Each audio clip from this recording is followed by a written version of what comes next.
السلام عليكم ورحمة الله وبركاته. أهلا بكم أعزائي متابعين قناة الرياضيات مع أيمن عبد الله وسؤال أولمبياد الرياضيات عن المعادلات. أوجد قيمة المعادلة التالية. معنا هنا في معادلة من المعطيات A زائد B بتساوي 1 و A تربيع زائد B تربيع بتساوي 2. طب المطلوب A أس 8 زائد B أس 8 بتساوي كام؟ طبعا يمكنك تثبيت الفيديو ومحاولة إيجاد الحل بنفسك. على بركة الله نبدأ مع بعض عرض الفكرة وعرض الطريقة. لكن رجاء اللي بيشوفنا لأول مرة يشترك في القناة ويفعل زر الجرس ليصله كل جديد، والباحث على أسئلة أولمبيات الرياضيات يجدها في قوائم التشغيل في قائمة بعنوان أولمبيات الرياضيات، طبعا بجانب قائمة أخرى لشروحات المعادلات. نبدأ الفكرة ورجاء إعطاء اللايك بعد مشاهدة الفيديو ومشاركته لتعم الفائدة على الجميع.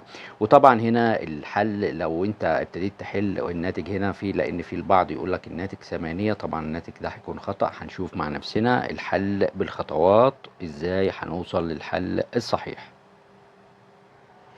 هي المعادلة اللي طالبها مني ال A أس 8 زائد ال B أس 8. طيب انت عشان توصل لموضوع ال A أس 8 ده وكذلك ال B أس 8، انت المفروض ان انت تخلي ال A أس 4 زائد ال B أس 4 الكل تربيع عشان تضرب الأسس في بعضها فتوصل لل8. طب ازاي؟ نشوفها مع بعض. يعني هنكون مع بعض هنكتب كده ان ال A أس 4 زائد ال B أس 4 الكل ده نعمل له ايه؟ تربيع. تمام. ده بيساوي، طب القوس ده اما نيجي نفكه بيساوي ايه؟ بيساوي ايه أس 4 اهو تربيع لوحده مستقل، زائد البي أس 4 تربيع برضو نفسه مستقل بذاته، طبعا هنا زائد 2 مضروبة في ال A أس 4 في ال B أس 4 اللي هي 2 الأول في التاني، الأول اللي هو A أس 4 والتاني اللي هو B أس 4. طيب هنا دي بتساوي، يبقى A أس 4 زائد B أس 4 الكل تربيع، هنا دي بتساوي معايا، خلي بالك بقى هنضرب الأسس، يبقى دي ايه أس كام؟ 8 اللي هو كان، خلي بالك احنا ماشيين اهو بالخطوات. تمام. هنا البي 4 مضروبة في 2 يبقى دي 8، زائد خلي بالك بقى من الخطوة اللي جاية دي، الاتنين دي اهي مضروبة في كام بقى؟ خلي بالك الأسس نفسها، الايه أس 4 وهنا البي أس 4، يبقى ممكن نكتب A B اللي هي يعني ايه مضروبة في البي الكل أس كام؟ الكل أس 4. فبالتالي هنا انت اللي محتاجه مين؟ انت اللي محتاج ده، صح؟ طيب احنا محتاجين اللي هو A أس 8، فنبدأ بيه. يعني اذا ال A أس 8 زائد ال B أس 8 دي بتساوي كام هنا؟ بتساوي هنا A أس 4 اللي هي موجودة دي، زائد ال B أس 4 الكل طبعا ده تربيع اللي هي القوس ده، ناقص مين؟ ناقص اللي هنا ده 2 مضروبة في A B الكل أس إيه؟ أس 4. ودي طبعا هي إيه المعادلة بتاعت اللي أنا مفروض عايز أوصل لحلها عشان أجيب الناتج بتاعي اللي هنا. نحن نعلم هنا إن ال A زائد ال B الكل تربيع، لما نيجي نفك القوس ده يبقى A تربيع زائد ال B تربيع زائد 2 A B. طب ال A زائد B من معطيات ال A زائد B بتساوي كام؟ A زائد B بتساوي 1، يعني نعوض عن القيمة دي بكام؟ هنا ب1 لل A زائد ال B. جميل جدا. طب وال A تربيع زائد ال B تربيع من المعطيات بتساوي كام؟ بتساوي 2، يعني نعوض عن القيمة دي بكام؟ ب2. طيب يبقى هنا إذا دي 1 تربيع بتساوي هنا دي 2 زائد 2 A B، يعني هنا 2 A B دي بتساوي ايه؟ بتساوي الواحد أس تربيع يعني بواحد ناقص كام؟ ناقص 2، يعني إذا هنا بتساوي دي طبعا سالب ايه؟ سالب 1. طيب يبقى منها الاتنين A B بتساوي سالب 1، يعني منها ممكن ان انت تحصل على قيمة مين؟ ال A B بتساوي سالب نص، بتساوي سالب ايه؟ نص. ودي اللي احنا كنا عايزينها، القيمة بتاعت ايه من المعادلة اللي انا محددها دي، عايزين نوصل للقيمة دي الاي بي اهي، بتساوي سالب ايه؟ سالب نص.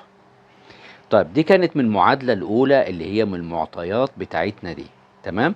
طب تعالى ناخد بقى من المعادلة التانية اللي هي من المعطيات أيضا. هنا المعادلة التانية بتاعتنا، هنا عندنا ايه؟ a تربيع، بس احنا هنربع بقى الكل، زائد البي تربيع الكل هنا ايه؟ تربيع. دي بتساوي ايه؟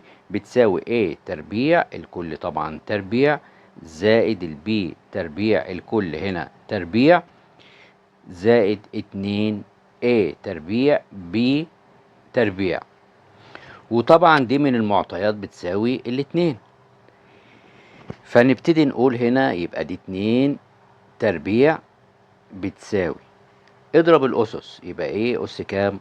4، زائد b أس كام؟ 2 في 2 4 أيضا، زائد 2 هنا ال A تربيع وال B تربيع، يعني ممكن تقول كده 2 مضروبة في A B الكل ايه؟ الكل تربيع. وال A B اصلا انت جايبها اهي بسالب ايه؟ بسالب نصف، فبسالب نصف، فانت تعوض عنها هنا بقيمتها بسالب ايه؟ نصف.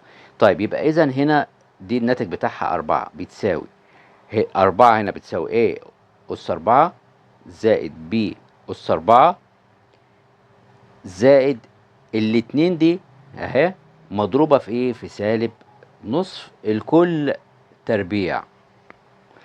فبالتالي هنا الأربعة زي ما هي اهي بتساوي A أس 4 زائد B أس 4، هنا دي هيطلع الناتج بتاعها ايه؟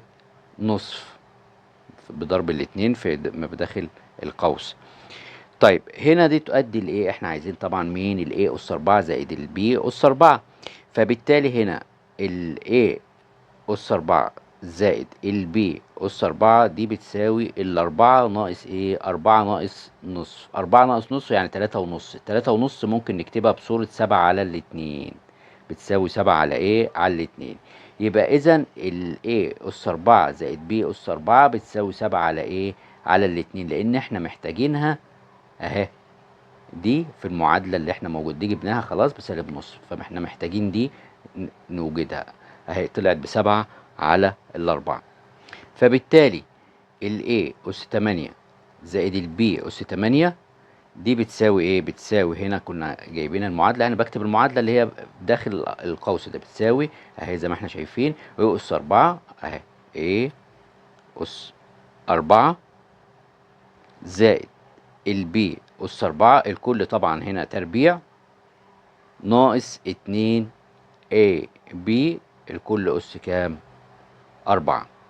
ونبتدي نعوض عن الكلام ده كله، A أس 8 زائد B أس 8 دي بتساوي العدد ده احنا لسه جايبينه اهو، يبقى 7 على الاتنين الكل ايه؟ الكل تربيع، ناقص 2 ال A B احنا جايبينها بكام اهي؟ سالب نصف اهي، يبقى 2 مضروبة في سالب نصف الكل أس 4،